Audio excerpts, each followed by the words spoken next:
What's going on, guys? Andrew of New Bark Gaming back here, and welcome to today's episode of New Bark News. As per usual, if you're looking for a particular article, timestamps will be posted in the description, as well as links to all the articles I'm using as my sources. So we're going to start off today with a GameSpot article talking about the crossplay compatibilities for the game WarGroove, which is supposed to be inspired by the Advanced Wars series, which were brought to fame back in the GBA days. These are essentially like tactics-based games. Think of it sort of like a really complicated form of chess in terms of like map movement and taking turns for combat, those types of things. Right now on screen I'm showing Fire Emblem, which while it doesn't exactly fit this mold because there's more RPG elements involved, it is a game I very much enjoy that I would still consider within that sort of tactics type of gameplay style in its own right. So anyway, the main article about this is going to focus around the game WarGroove, which is launched on February 1st for Nintendo Switch, Xbox One, and PC. Now what's notable about this is that it's not launching for the PlayStation 4 at the same time. And the main focus of the article is that Sony is rejecting the idea of crossplay for the game, or at least that's the impression we're under. The releasers for the game currently are announcing that there will be crossplay compatibility between the Xbox One, the Nintendo Switch, and the PC. Now, the PlayStation 4 once more is notably absent from that, but the question then becomes, why are they absent, right? Sony is known for sort of rejecting this crossplay compatibility in the past. There have been a lot of games released across the consoles that they weren't really crossplay compatible. Take the smash hit of Fortnite, right? That's playable on all four of the consoles just mentioned there, and the Switch, Xbox One, and PC have all gotten on board for everybody playing together. PlayStation 4 only recently came into the fold of that, and that was after some pressures from the other companies to basically be like, hey, you need to do this. So, from Sony's standpoint, in terms of the crossplay thing, I'm going to touch on that real quick. I'm not really sure why they're doing this. I understand the idea is, oh, well, we're basically winning the console wars right now. PlayStation 4 sold over 90 million units. We're doing great. We don't need to be cross-playing with other people. This will encourage people who want to play with their friends who have PlayStation to get a PlayStation. Yeah, but at the same time, if you're somebody who owns a PlayStation 4 already, which you've already sold a massive number of units, but your friends happen to own an Xbox One, and the game that you want to play is only really good in multiplayer format, or it's greatly enhanced by having multiplayer accessible, you're a lot less likely to buy that game for your existing platform, and therefore get a little bit less use out of your existing platform if you can't play it with your friend who has like an Xbox One or a PC or whatever. So I think they're limiting the usability of their console. I kind of get what they're going for here, but I think they're abusing the fact of how popular the PlayStation 4 is, which I don't think is necessarily the best move from a customer service standpoint.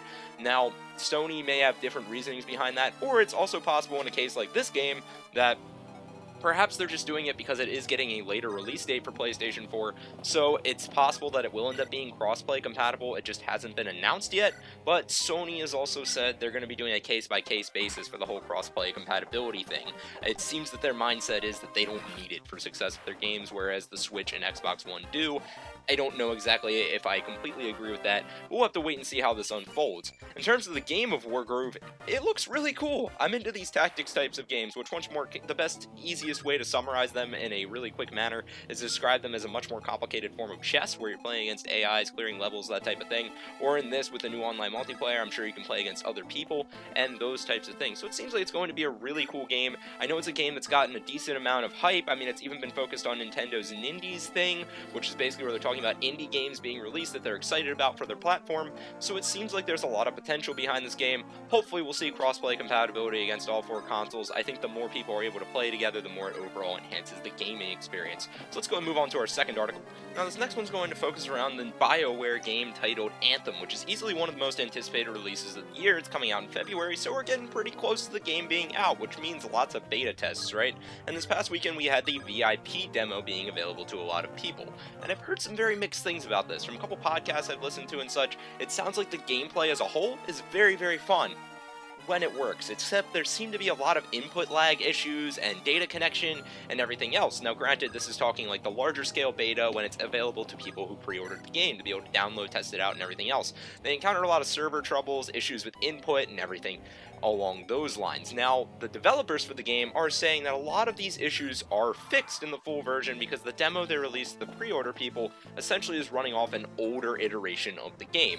So that's good to hear, and I wouldn't necessarily say this writes off Anthem by any means. I mean, games, part of the reason that they do these large beta tests to the public and everything else is so that they can discover problems like this. I mean, the fact of the matter is when you're testing a game within your own studio, you can only debug so much. I mean, then there's a lot of unpredictability once you start throwing it out to various systems people have, how each of those systems function, and especially when you're doing something that's majorly based around multiplayer like this, it's kind of hard to test a massive data connection thing in an exact test environment without literally doing it. So by opening the beta to the people, that gives you the opportunity to do it, find some of the problems, and start working out some of the kinks. The devs have said in the newer versions of the game that they've actually already got running in their studio that a lot of these problems have already been fixed, including a lot of issues with like driving the vehicles with a mouse and everything along those lines.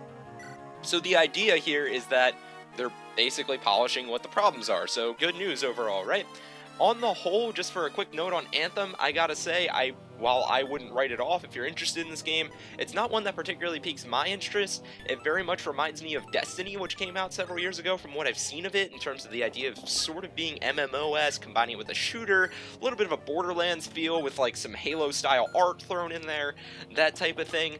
It didn't appeal to me a whole lot. I never super got into Destiny, and I've always got a big fear with those types of games about it being super DLC heavy. I mean, even World of Warcraft, which is one of the heavy hitters, right? Nowadays, there's so much DLC to play the full game involved. And so with that being the case, I always kind of stray away from those.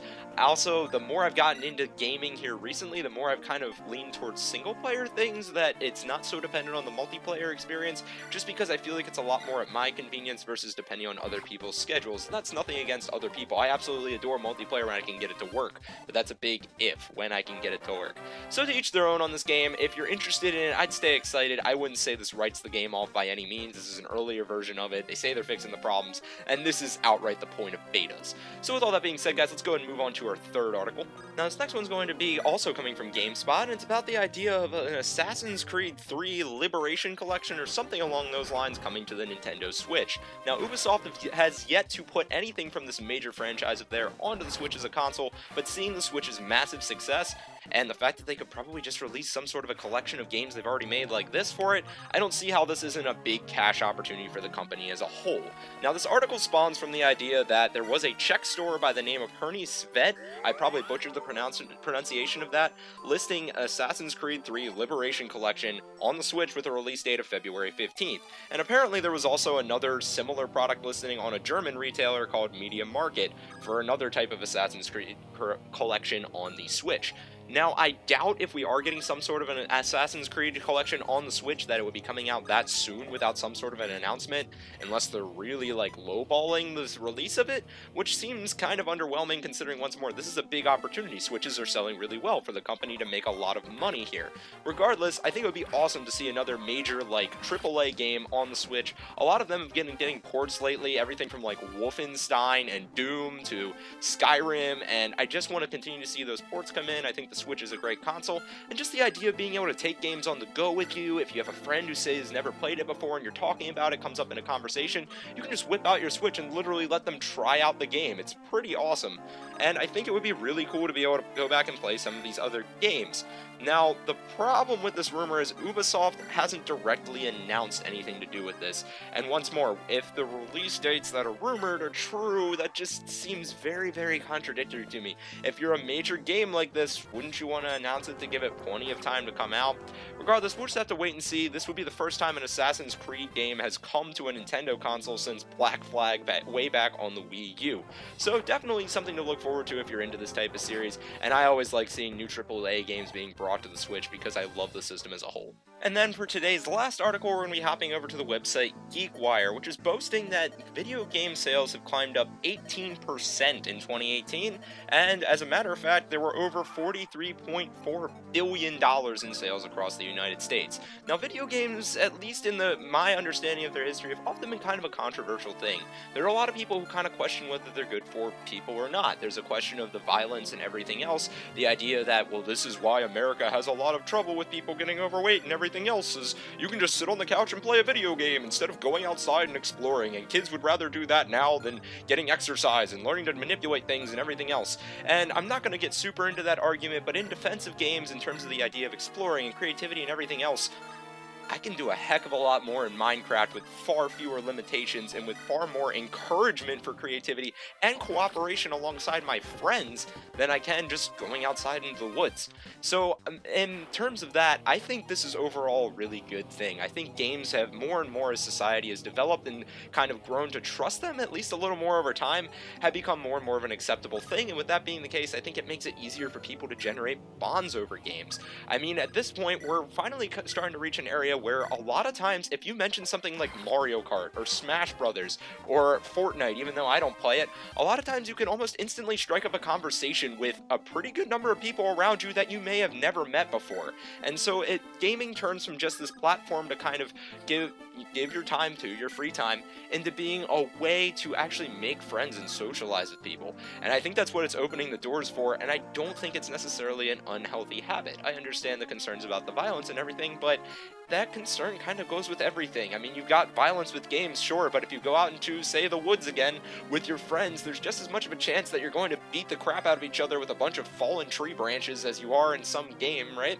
So the idea here is that I think it's such a good idea is just because games also have a very positive end to them, and they open up that ability for people to bond, for people to connect, and the fact that they're connected to online just expands that ability. It also opens our ability to understand people if we're connecting to more of them, right? The more different people you interact with and learn to appreciate, the easier it is for you to cooperate with people in real life, and games, I think, can certainly be a bridge to connect that.